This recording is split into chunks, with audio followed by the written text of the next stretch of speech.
花多少银子啊？花了10几两。300两，又是300两，我哪来那么多钱啊？你以为自己是什么货色，竟敢摆架子？老娘我杀了你！啊，你以为我真的不敢动手吗？放开！你再不给我，我就跟你拼了！不要！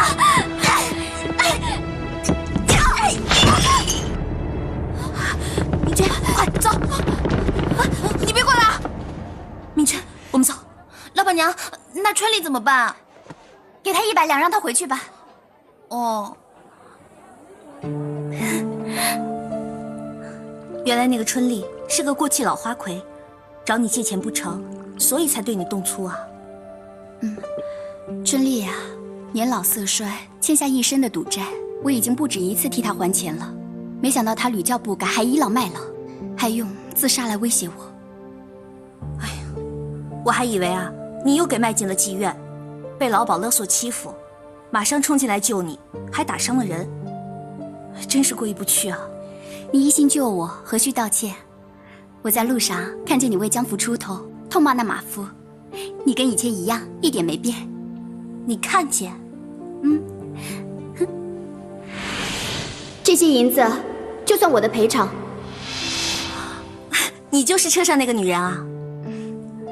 我那天啊，赶着去县太爷的府上，不去又不行，那时候又不好意思在大街上和你相认，所以，圆圆，真对不起。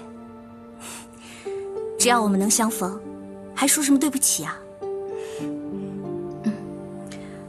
倒是你怎么摇身一变，变成这里的老板娘了？我自己也没想到，会走到今天这一步。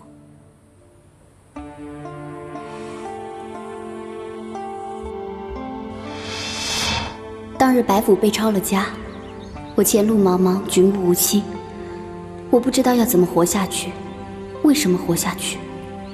我没死成，反而救了那孕妇。原来她是如意馆的老板娘方怡，一生只爱金不交心，没想到老了，缘分却到了。她和一个穷秀才情投意合，还怀上了她的骨肉。秀才是读书人，始终介意她的出身，不肯娶她。她活不下去了。你大风大浪都经历过了，就为一个男人算得了什么呀？现在最宝贵的，已经在你肚子里了。你摸摸看，这是孩子的心跳，虽然小小的，但是很强壮。做娘的，怎么忍心让它停下来呢？谢谢你。方怡决定自己抚养孩子，不再留恋风尘地，所以就将如意馆交给我了，自己回故乡过日子去了。还真是一种奇缘啊！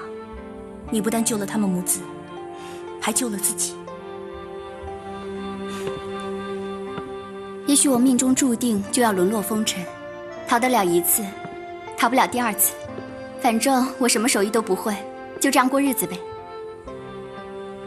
可是，你虽然嫁过人，但算起来，你是个黄花大姑娘呢。如今让你做老鸨，你怎么懂得这妓院的生意啊？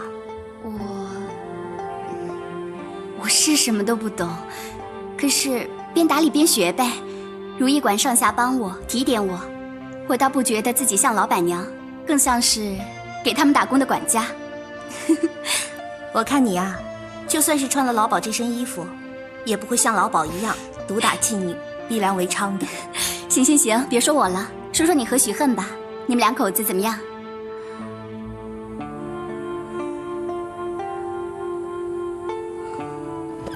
让开！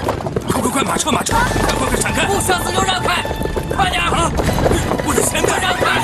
小丑！小心！是瞎了还是聋了？要死别出去，别挡路！江福，喂，这大街上人来人往的，你的马车横冲直撞，差点把人给撞倒了，不道歉还敢骂人？这是县太爷的马车，马车上坐的是县太爷的贵客，你们这帮贱民，不快点把道路让开，找死吧！你求死里，我就站在这儿了，你要不然就给我道歉，我让路；要不然你就把我撞死，你再过去。哎呀！不对，就这么算了吧。这些银子，就算我的赔偿。小姐，算了吧。这钱我们不要，自己拿去花吧。你别以为你们有钱有势就可以横行霸道，这世上还是有公道和正义的。受教了。让一下。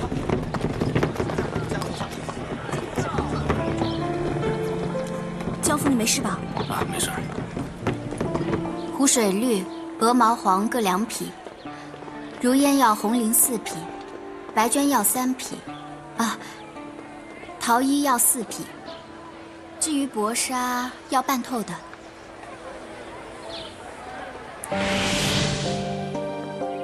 呀，你又长胖了。那不都怪你，现在做的饭越来越香了，不长胖才怪呢。我是故意要把你养胖的，越胖越好。而且我要给你做土里土气的衣服，就是老头子才会穿的那种。这样你就没有半分的英俊潇洒，就不会有女人看上你了。只要你能看上我就行。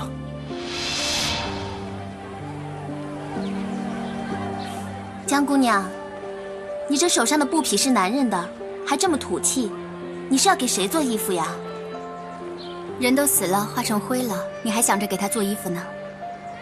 我是帮江福挑的。哦，给江福做也好，可是呀，你一双巧手，应该再给别的男人做衣服，别可惜了自己。有啊，我给念祖做。我是说姓方的男人，人家可是等着你呢。人啊，要往前看，不能老活在过去。你应该多想想以后的幸福。你就别说我了，你自己还不一样，到现在还是个黄花大姑娘呢。你才应该赶紧找个好男人嫁出去，生个胖儿子。像我这样的女孩，谁敢要啊？那你就一辈子不嫁了？你白白给那个白公公守活寡。别说我了，你呀，还是好好珍惜方大哥吧，他可是个好男人。好了好了，我知道了，我会好好珍惜的。这我姑姑和江福都念叨我好几天了，你就别念叨我了，行不行？好好好。这些刺绣只是便宜货色，竟然吸引了你。我正在想参加天下秀才选的刺绣题材，虽然这些手工平平，但却另有风格。那你快去看吧，把布匹交给我。这么多布匹，你们拿得动吗？再多我也习惯了。你快去看吧。也好，那麻烦你们了，我去找姑姑来一起看。去吧。